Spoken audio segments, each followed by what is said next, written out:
Hi Stampers, this is Jose from stampingjoe.com, and today I'm going to show you a quick, fun, and easy technique called triple time stamping. Now what I like about this technique is you can use different stamp sets, different colors, and it's super easy, super fun to make a really cute card. So in today's card, I decided to use one of our new in colors, and it's Strawberry Slush with a coordinating color Pink Pirouette. So I'm using the stamp set Flower Shop and it's coordinating punch. Now, if you haven't figured this out already, we have 10 exciting bundles in the catalog. You will find the link to the bundles on my blog and also in the description of this video. All the bundles are 15% off, which is really cool. So instead of just buying the stamp set, if you put the punch with it, you're gonna get 15% off the two of them. And this one's really cute. It's Flower Shop. It's got 6 different cute flowers and the punch matches it perfectly. I got this one in wood because I decided that most of the time I would use it with the punch or as a background, so it didn't have to be exactly the same spot as I wanted. So I don't really need the clear for this one. And I love our new wood cases. They fit perfectly beside our clear cases now. So let's get started. For this one, we need a color with 2 matching mats and then a white with 2 mats. And what we're gonna do first is we're gonna take our 3 whites. I'm going to put the dimensions of all the cardstock on my blog post, so make sure you check the link if you're looking at this on YouTube, because it'll be all on there on how to get there. So you can either place them on top of each other and just hold them, or you can just take a tiny little bit of adhesive and adhere them together so that they don't move when you're stamping. So I just like to put just a tiny bit of adhesive. It doesn't matter if it rips anyways, because you're going to be covering that part. So when you pull them apart, if you do have some problems with ripping, no big deal. Okay, so we're going to use first our bold flower in the Pink Pirouette, and you're going to do a background pattern and just want it to be anywhere.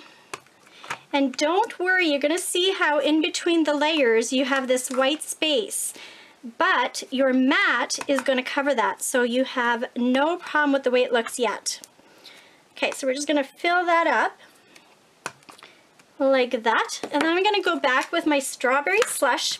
This is such a pretty color. I love it. It's one of our in colors. We've got 5 new in colors, and I love my pinks. I know not everybody does, but I'm a pink girl.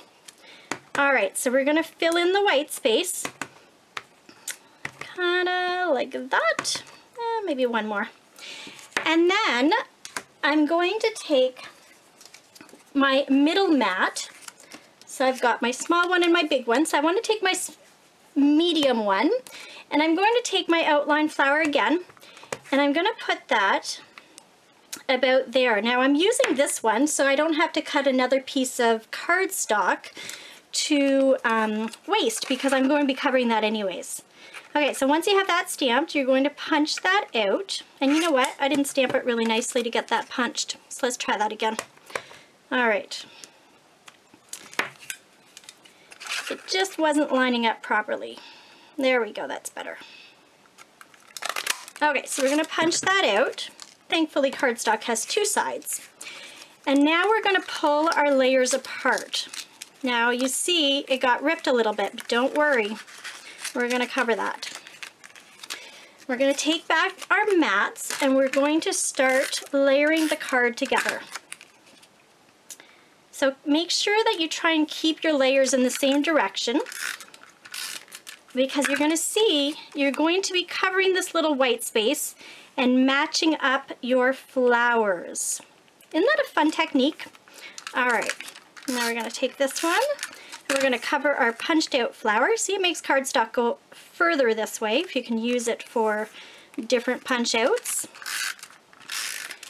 And we're going to go like that.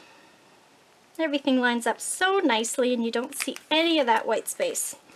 And then we're going to put that on our background card. I've cut out another piece of Whisper White cardstock, and I'm going to stamp a thank you greeting right on there, about here. And then I'm going to take my paper snips and just trim the edges into a V. All right, so one side and the other. And I'm going to take a couple of dimensionals and put them on the back.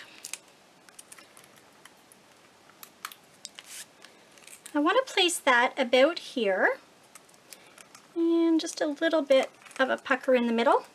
I'm going to take back my flower and put a dimensional in the middle of it and cover that end. All right, here is another fun new product. You are going to love these.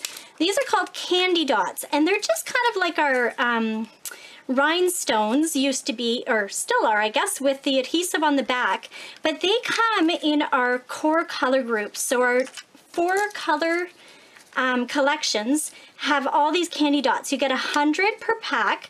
So you have, for this one, I'm going to be using the neutrals ones because I wanted the white candy dot. And really what I do is I just take my little paper snips or paper piercer and just poke underneath so that you're catching the adhesive, and you are going to put that on there. Now, isn't that a fun new accessory? We also have the brad bases that you can put the brad through and put the little candy dot right on top of the brad. So that's another fun little accessory that goes with it. So I hope you enjoyed this card. Make sure you subscribe to my channel so you can see all my videos that are coming up. And thanks for watching.